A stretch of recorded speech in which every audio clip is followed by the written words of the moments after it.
Good morning, students. So, in this class, I am going to teach you about Cartesian coordinate systems.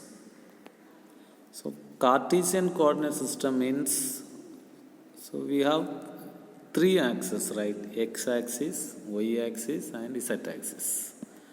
Three axes are mutually perpendicular. That means 90 degrees, 90-degree angles between them. So, in a space, we have three mutually perpendicular axes, x-axis, y-axis and z-axis. So, if we want to locate a point, means it has x coordinate, how much distance from the origin. Origin means 0, 0, 0, the meeting point of x, y and z-axis. So, if you want to represent a point, means it has an x coordinate, y coordinate and z coordinate. That means how much distance along x axis, how much distance along y axis and how much distance along z axis from the origin. So, this is the coordinate. Like that we can locate a point. So, this is Cartesian coordinate systems. Okay.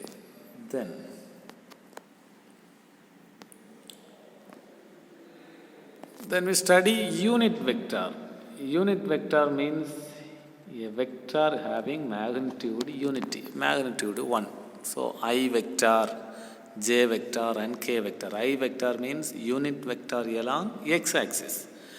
J vector means unit vector along y-axis. K vector means unit vector along z-axis. So, these are all unit vectors. For a certain vector means, if I am having a vector A, means in order to find unit vector, we have to divide it by its modulus. So, on the right side, we can see En is equal to A by A modulus, A vector by modulus of A. Modulus means it explains the magnitude, its magnitude value. Okay. Then we look about the rectangular components of a force in 2D systems, two-dimensional system. Two-dimensional system means we are not considering about z-axis, only x-axis and y-axis. Okay, so here in this F vector, you see the diagram, F vector. F vector is acting at an angle theta. So it has two components. So F vector is equal to Fx plus Fy. So for representing in vector form Fxi and Fyj. Fx means the component along x-axis. Okay. Fx can be found by Fxi. I denotes the x component.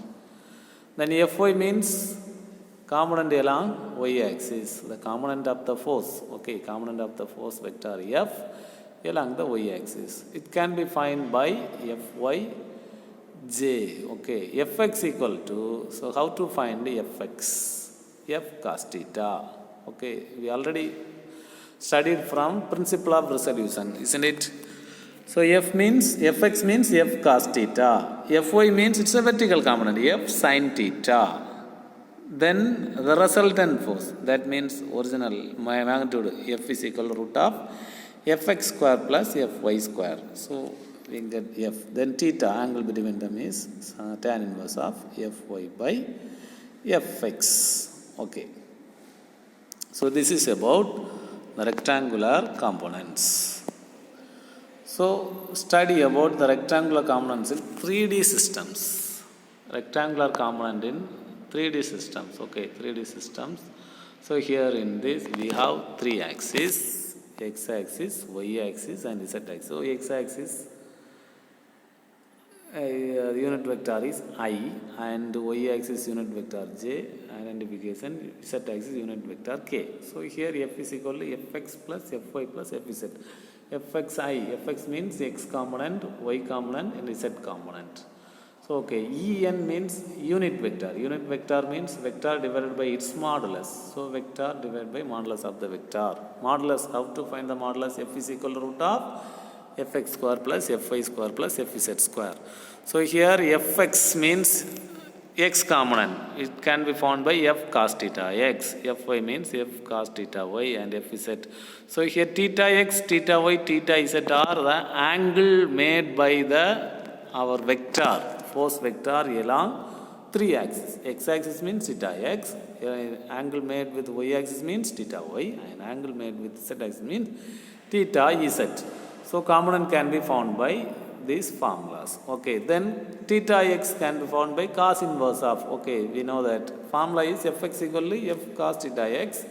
So here fx means x component, f represents the magnitude, total magnitude of the force. Then theta x can be found by cos inverse of fx by f, theta y by fy by f, fz by f.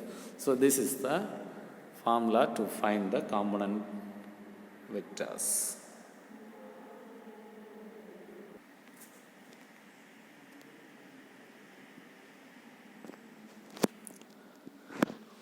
Okay, let us solve few problems on vector analysis.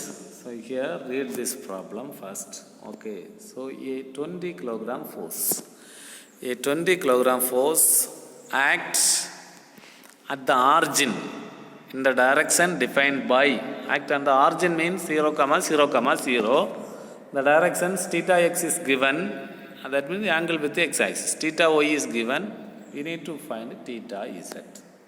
So here we can use this formula, L square plus m square plus n square is equal to 1. That means cos theta x square plus cos theta y square plus cos theta z square is equal to 1.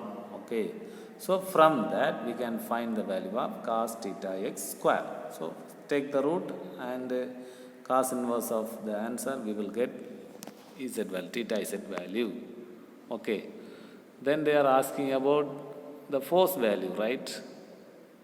Force value in z direction. So z direction, fz, isn't it? Fz is equal to f cos theta z, f. So here f value is 20 kilogram. 20 kilogram means, so in order to convert into Newton, we have to multiply with 9.81. So 20 into 9.81 into cos theta x. Theta z value already we found. So from that we can find the value of fz from the given data. Then try to solve another problem. So another problem here, a force of, problem number 5, a force of 500 Newton. So magnitude is given.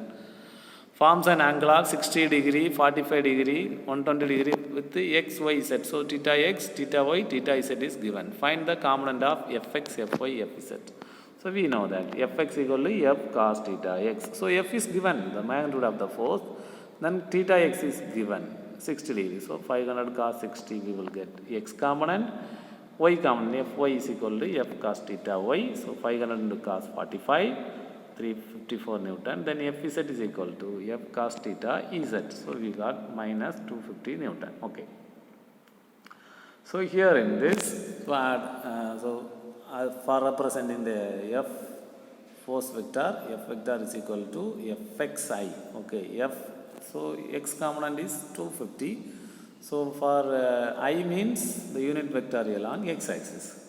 Then fy is equal to 354j. Then fz we found minus 250k. So this is how we represent the vectors. Then we try to solve another problem. Determine the magnitude and direction of the force vector. So vector is given, so we have to find the magnitude.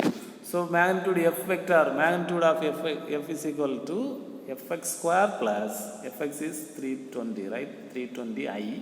So fx is 320. So fx square, fy is 400, fy square, fz is minus 250. So while squaring, the minus will become positive. So f is equal to 570 Newton. They are asking about the directions. Directions means the angle. So angle theta x. Theta x means cos inverse of fx by f. So here fx means 320, f means, so now we found 570. So we get theta x. Similarly, we will get theta y and theta z. Then solve another problem.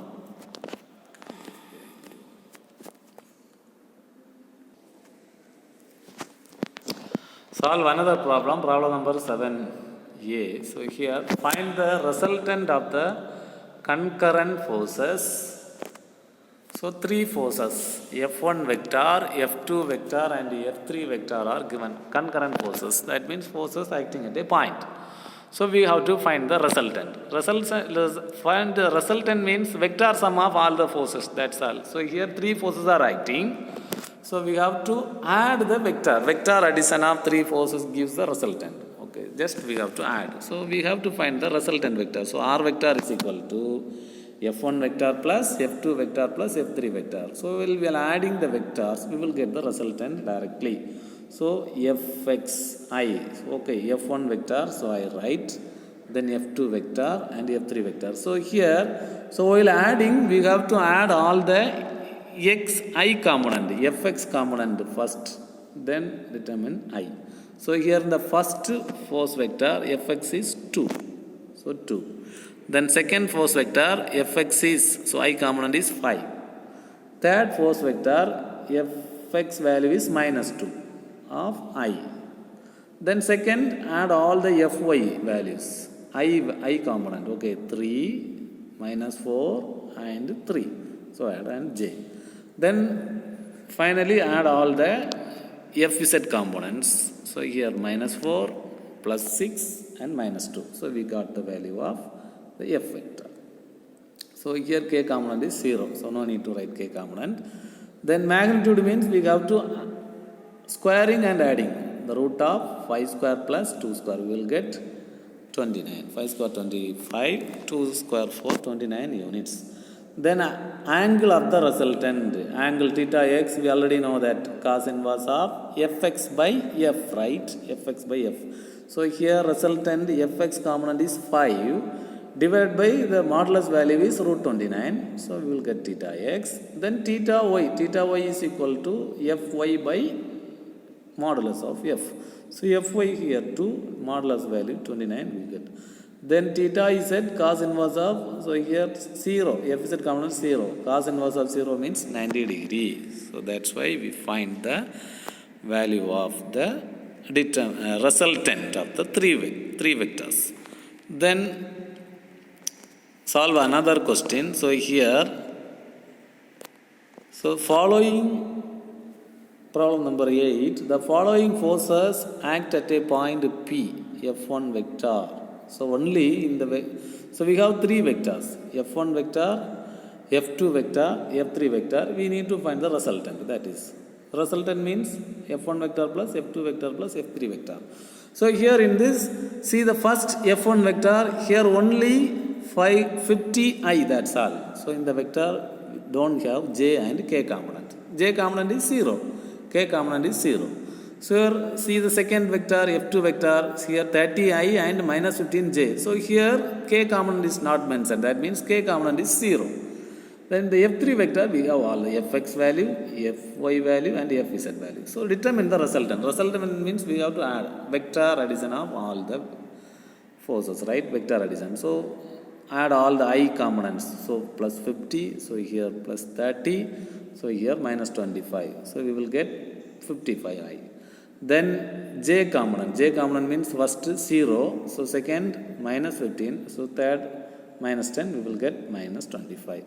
And the fourth, we have to add all the Fz component. The first force vector, no Z component, 0. So second also 0. So third component, we have 5. So 5k vector.